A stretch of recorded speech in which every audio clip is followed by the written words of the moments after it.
만물, 세상에 있는 모든 것, 우주에 있는 모든 것, 그걸 다 하나님이 만드셨습니다.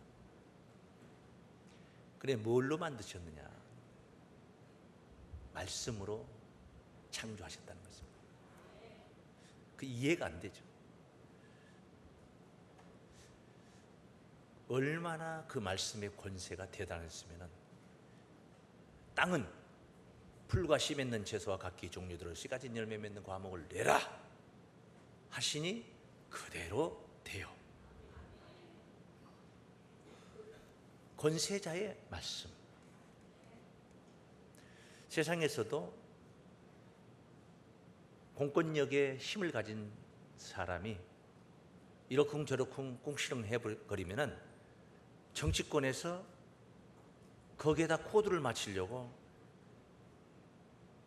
흔들려 버립니다.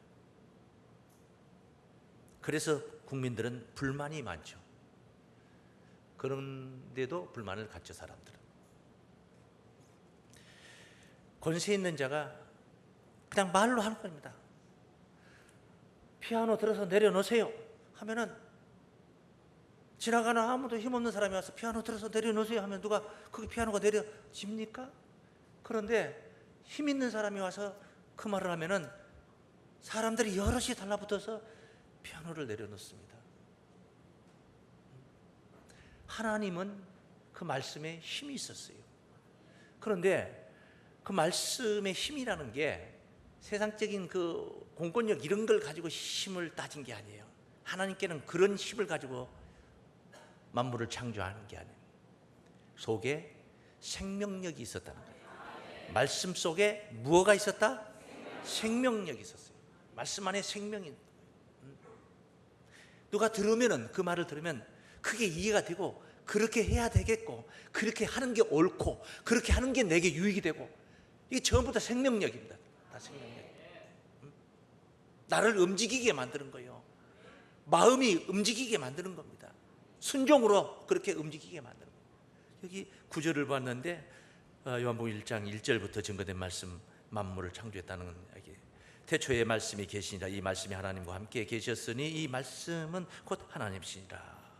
오죽에 쓰면 그 말씀이 하나님이라고 합니다.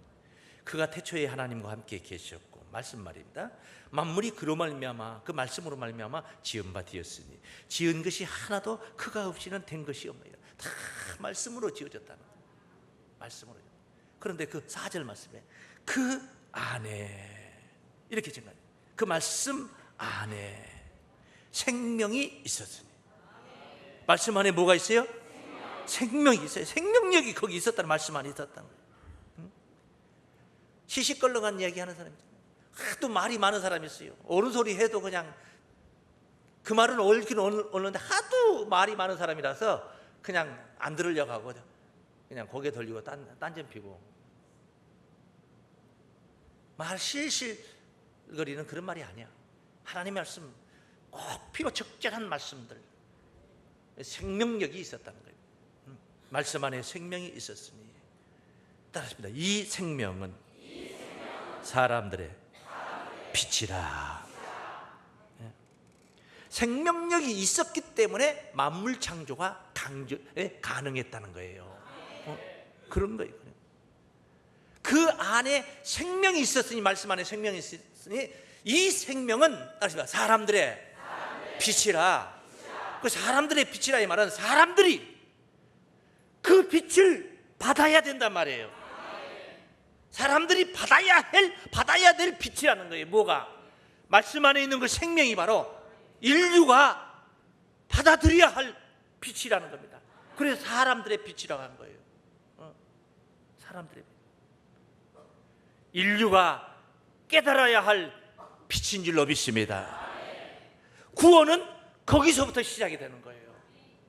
그 말씀, 생명 있는 말씀을 깨닫는 데서부터 구원이 시작이 되는 거예요. 여기 4절 다음에 5절에 이런 말씀을 언급하고 있잖아요.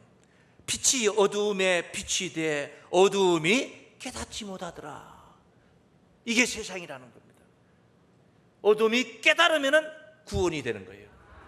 어두움인 주제에 구원으로 바뀌는 거예요. 구원으로 바뀝니다. 오늘 본문 말씀은 이 빛에 관해서 언급을 하고 있습니다. 9절 말씀 한번 보시죠. 참빛, 이게 참 빛이라는 거예요. 왜? 말씀 안에 생명이 있고 그 생명은 사람들이 받으면은 구원이 이루어져 버리는, 그게 참빛이라. 참빛. 세상에 와서 각 사람에게 비치는 빛이 있었나니 그가 세상에 계셨으며. 1장 1절에서부터는 말씀을 논했죠. 그런데 4절에서 말씀 안에 생명이 있는데 이것이 바로 사람들의 빛이라 하고 나서 그 말씀을 빛으로 지금 논하고 있는 거예요. 그가 세상에 계셨으며 세상은 그로 말미암아 지은 바 되었으되 세상이 그를 알지 못하였고 자기 땅에 오매 자기 백성이 영접지 아니하였으나 영접하는 자 곧 그 이름을 믿는 자들에게는 하나님의 자녀가 되는 권세를 주셨으니. 하나님의 자녀가 되는 뭘 줬어요? 권세를 줬다. 하나님. 그 말씀을 영접하면은, 그 빛을 영접하면은, 그 생명력을 내가 받아들이면은 하나님의 자녀라는, 이 하나님의 자녀가 됐다는 이 자체가 권세예요. 이게 권세예요. 하나님의 자녀가 되는 권세를 주셨다. 할렐루야. 그러니까 하나님의 자녀들의 권세에 오늘 제가 이렇게 제목을 정했어요.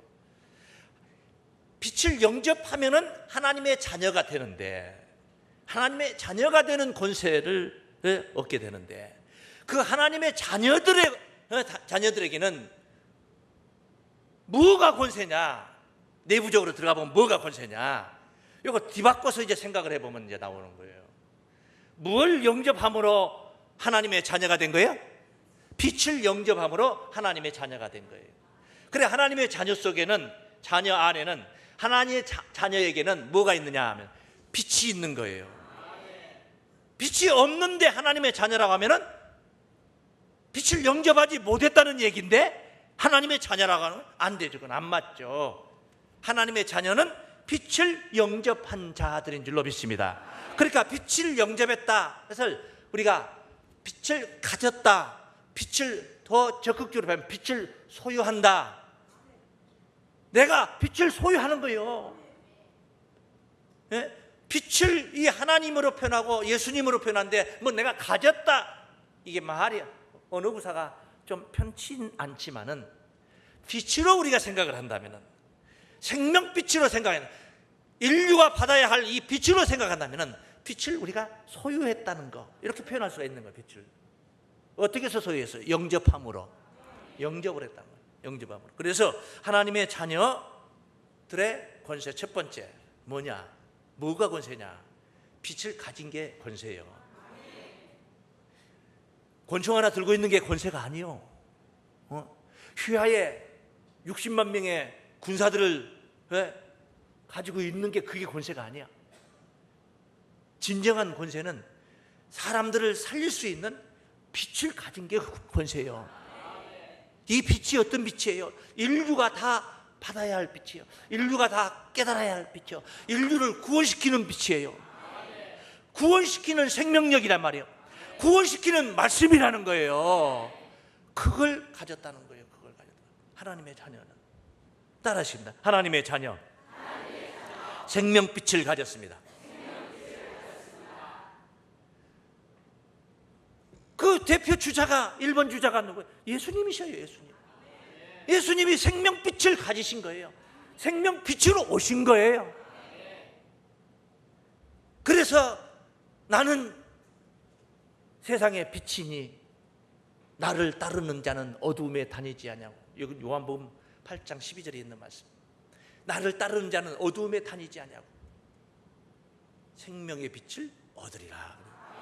자, 어두움에 다니지 않는다. 예수를 따르면은 어둠에 다니지 않는다. 이것은 어둠 속에 거하지 않는다. 어둠 속에 머물지 않는다. 이 자체만 가지고도 굉장한 겁니다. 우리가 어둠 속에 머물지 않고, 이 세상이 어두운 세상 아닙니까?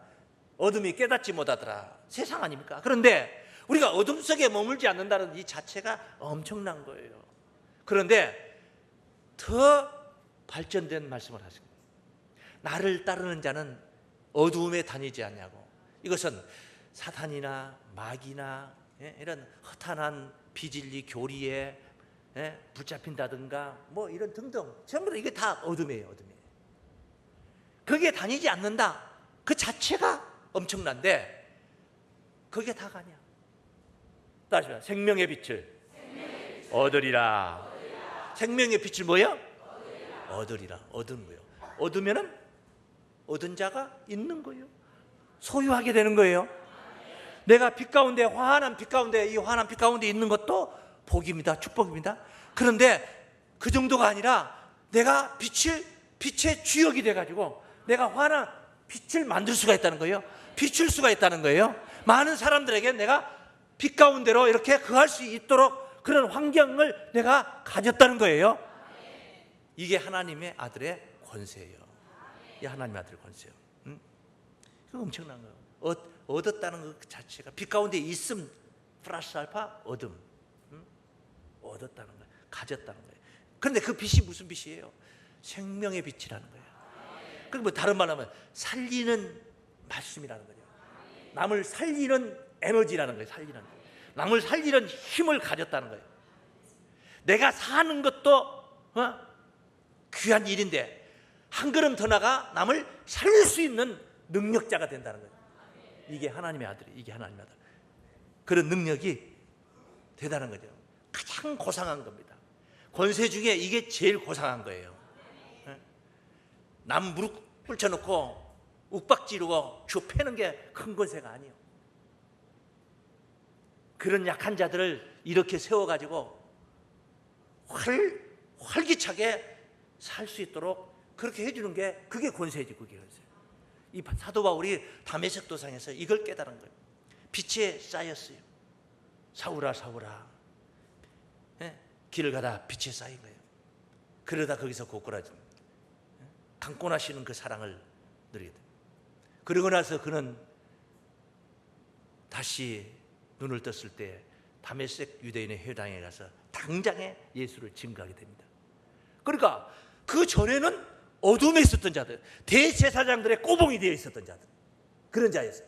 그런데 예수를 만나 참 빛을 만난 겁니다. 만남에서 끝난 게 아니라 소유를 하게 된 겁니다. 그래서 회당에 가서 예수를 만난 것입니다. 이게 빛을 비추는 거예요. 예수가 빛이고 그는 예수를 만났고 만난 예수를 전하는 거예요. 전하는 거예요. 빛을 비추는 그런 단계까지 발전을 한 거예요.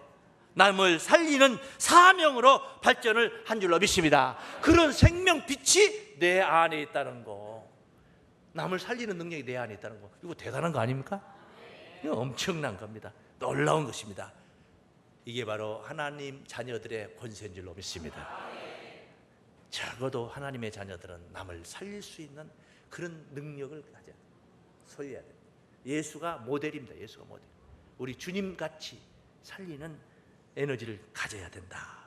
두 번째, 하나님 자녀들의 권세. 예수의 이름을 가진 거예요. 누구의 이름을 가졌다? 예수의 이름을 가졌다는 거. 이게 엄청납니다. 한번 따라하십시오. 하나님의 자녀. 하나님의 자녀. 예수 이름을 가졌습니다. 오늘 이 9절에서 12절까지 조금 전에 본문 말씀 읽었었는데, 영접하는 자 하고 나서 영접하는 자, 곧 그 이름을 믿는 자들에게는, 그러니까 영접하는 자, 곧 하는 말은 영접하는 자를 다시 표현하는 말씀이에요. 영접하는 자, 곧 그 이름을 믿는 자들에게는 하나님의 자녀가 되는 권세를 주셨습니다. 하나님의 자녀가 되는 권세를 주셨다. 영접하는 자, 빛을 영접하면 하나님의 자녀가 된다. 그런데 영접하는 자를 다른 말로 표현하면 그 이름을 믿는 자로 표현하는 거예요. 그런데 그 이름이라는 게 예수 글자 두 개, 예자하고 숫자, 아무나 그 이름 뒤에다 영수, 철수, 무언수 그 붙이는 숫자 하나, 그거 믿는 거, 그거 갖는 거, 그게 중요한 게 아니에요. 이름이라는 것은, 이름의 의미는 엄청난 겁니다. 이름을 더럽혔다고 해서 자살하는 사람도 있어요. 견디지 못해서 자살을 하는 사람. 이름을 더럽혔다고 해서.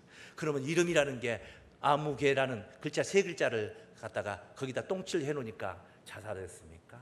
그게 아니죠. 호랑이는 가죽을 죽어서 가죽을 남겨. 왜 호랑이가 가죽만 남깁니까? 창자도 남기고 뼈다귀도 남겨요. 그런데 왜 가죽을 남긴다? 가죽이 많은 사람들에게 활용할 가치가 있는, 유용하게 소용할 수 있는 그런 물건이 되기 때문에 호랑이는 가죽을 남긴다. 그래서 사람은 뭘 남긴다고 그래요? 이름을. 그냥 대다수는 이름을 남기지 않고 돈을 많이 남겨놓고 돈을 남기라고. 그런데 이름을 남긴다는 거예요. 이름을. 왜 사람마다 다 이름을 남깁니까? 절대 그러질 않아요. 이 가버린 인생들, 난 이름도 성도 모르는 사람들 수도 없이 많은데 제가 그 남겨놓고 간 사람들 이름은 안창호 선생님, 도산 안창호 선생님, 김구 선생님, 김대중 선생님. 난 대통령이라 하는 것보다 선생님이라고 하는 게 더 잘 어울리더라고요. 그렇게 이름을 남긴 거예요. 그것은 글자 3자를 남긴 게 아니에요. 그분의 업적을 얘기한 거예요. 훌륭한 삶의 업적을 말한 거예요. 업적을 말한 거예요. 예수님은 무엇을 남겼습니까? 예수님이 병 고친 거예요? 아니올시다. 그게 예수님의 본질이 아니야. 사명의 본질이 아니야. 그건 뭡니까? 훌륭한 말씀, 물론 그거 훌륭한 말씀, 주옥 같은 말씀들, 산상수훈의 말씀들, 대단한 말씀이죠. 그거보다 더 중요한 업적이 뭐냐? 십자가 대속의 은혜입니다. 인류를 구원하기 위해서 십자가, 자기 몸을 버려서 십자가에 운명하신, 그게 예수 이름이에요. 그거 빼놓으면은, 그거 빼놓고 예수는 하면은 그거는 빈깡통입니다. 빈깡통. 예수 십자가 대속의 은혜를 빼놓고 예수를 논해요? 예수 이야기를 해요? 설교를 그냥 유창하게 해요? 다 소용없는 이야기예요. 예수, 바로 예수 십자가의 은혜입니다. 할렐루야. 그것 때문에, 목적이 그것 때문에 오신 목적이 그거고, 가시고 남겨놓은 것도, 남겨놓은 이름도 바로 그거예요. 그거. 할렐루야. 예자 숫자를 믿는 겁니까? 십자가 대속의 은혜를 믿는 겁니까? 십자가 대속의 은혜를 믿는 거예요. 그 이름을 가졌다는 거예요. 예자 숫자 이름 2자를 가진 게 아니라 십자가 대속의 은혜를 우리가 깨달았고, 또 남에게 전할 수 있는 그런 에너지, 큰 깨달음에 우리가 에너지를 가졌다는 겁니다. 내가 대신 죽는다는 게 아니라 그분이 이런 일을 행하신 이 사건에 관해서 너무너무 확신하고, 우리가 확신하고 전할 수 있는 에너지를 가졌다 이 말이에요. 이름이요. 그게 이름을 가진 거예요. 믿습니까? 예수 이름을 가지시길 바랍니다. 네? 그러니까 이런 말씀도 했잖아요.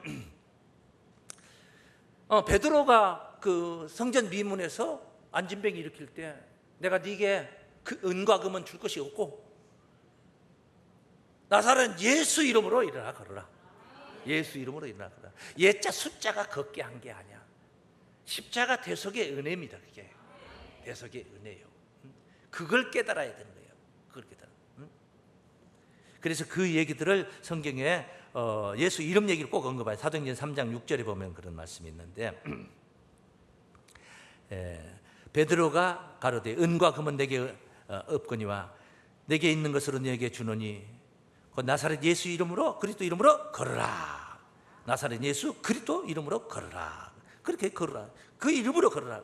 그랬던 거예요. 그 밑에 보면 16절 말씀에 가보면요, 그 이름을 믿음으로 그 이름이 너희 보고 아는 이 사람을 성하게 하였나니.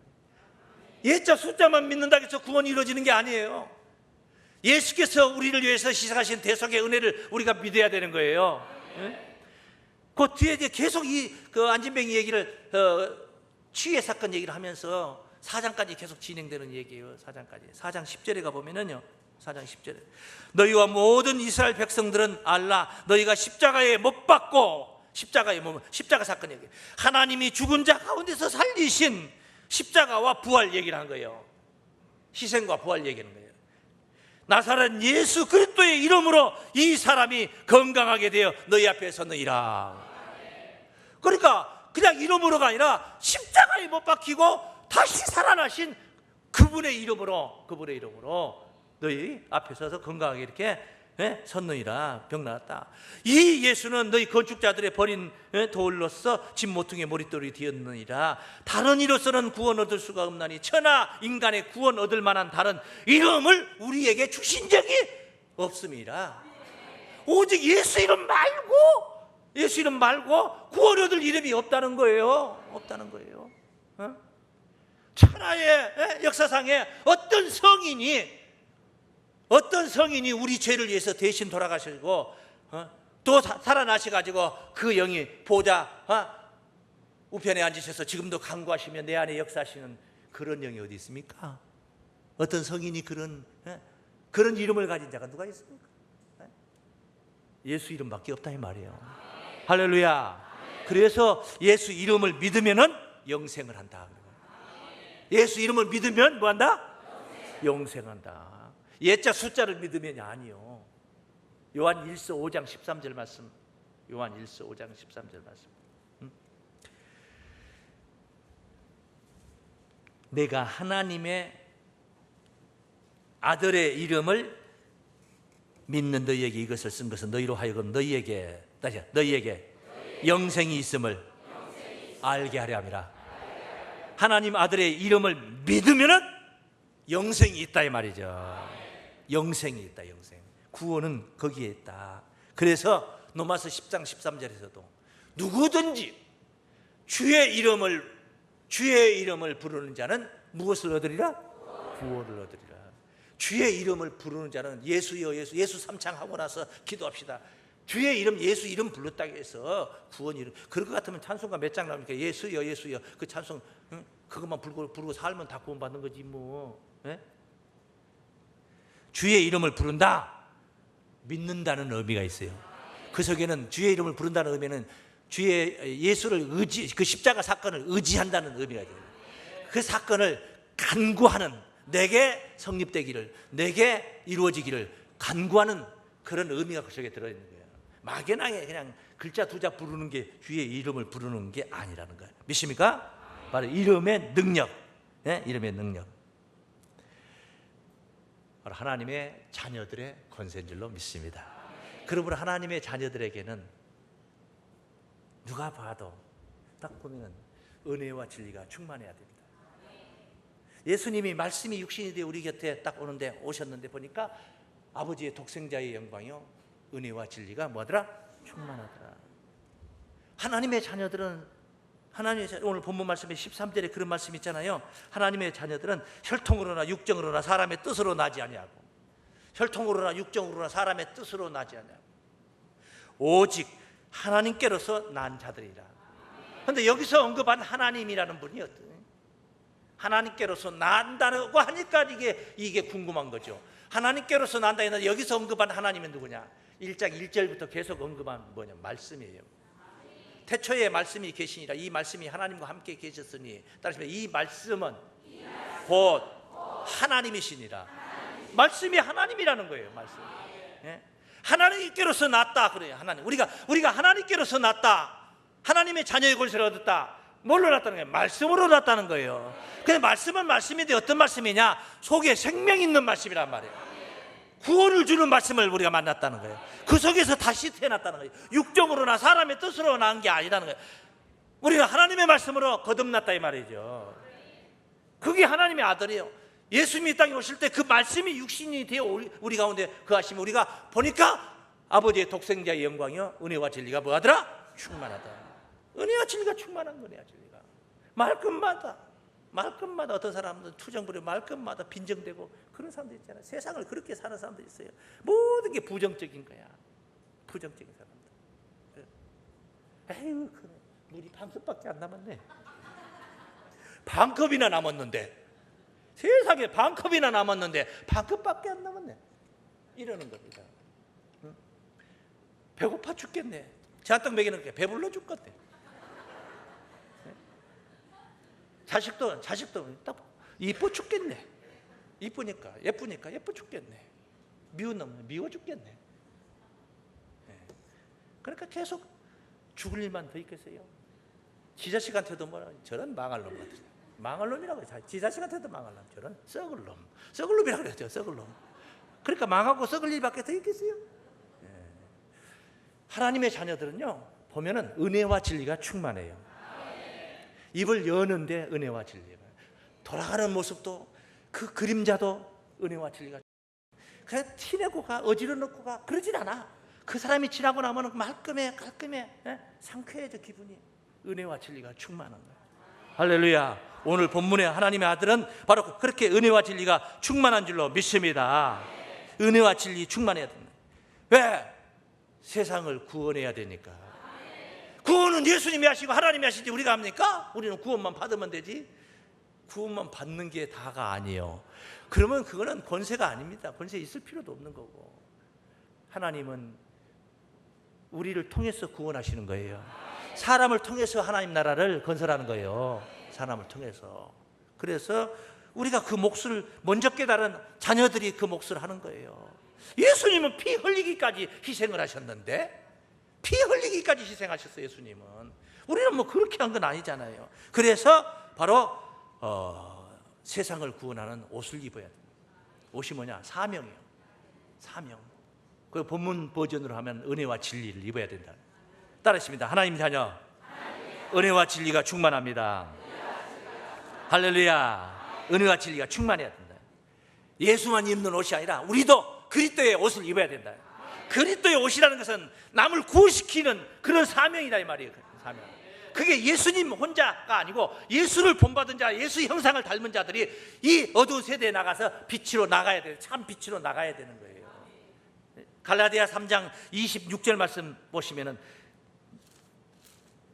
다 믿음으로, 너희가 믿음으로 말미암아 그리스도 예수 안에서 하나님의 자녀가 되었으니, 하나님의 아들이 되었으니, 믿음으로 아들이 되었으니, 그 뒤에 누구든지 그리스도와 합하여 세례를 받은 자는 따르게 그리스도로 옷 입었느니라. 할렐루야. 그리스도로 옷 입어라 이 말이야. 세상에 빛이 되고 소금이 되라, 그 말은 그 말이요. 빛이 되라, 소금이 되라. 응? 세상은 버려야 될 것이 아닙니다. 세상은요 버리는 대상이 아니에요. 하나님이 얼마나 사랑하셨는데 세상을 사랑하사 독생자를 희생시킨 거예요. 세상은 구원의 대상입니다. 세상은, 예수 안 믿는 사람들은요 상종도 말아야 된다, 그게 아니에요. 그 사람들은 우리가 보듬어야 될 사람들이에요. 그 사람들은 인도해서 구원시켜야 될 사람들이에요. 그러려면 우리가 그리스도로 나가야 된다 이 말이에요. 그리스도의 옷을 입고 나가야 된다. 할렐루야. 독생자를 희생하기까지 하나님은 사랑했는데 우리가 그것도 못하면 되겠습니까? 해야지. 우리가 가진 하나님 자녀들의 권세, 바로 이 권세 어디다 써야 되겠습니까?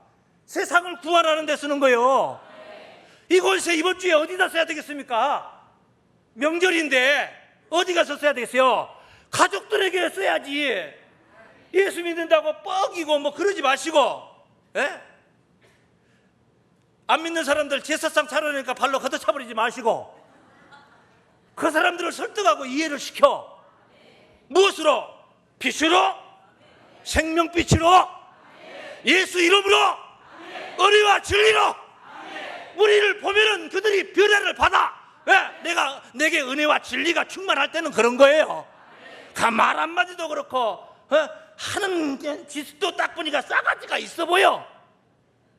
그렇게 보일 때 나도 이 친구 따라서 교회를 한번 가봐야 되겠다, 이렇게 변화가 되는 거예요. 할렐루야. 이런 하나님의 자녀들의 권세가 이 한 주 동안에도 충만한 은혜 속에서 하나님을 영원하게 하는 여러분들 되시길 주의 이름으로 축원합니다.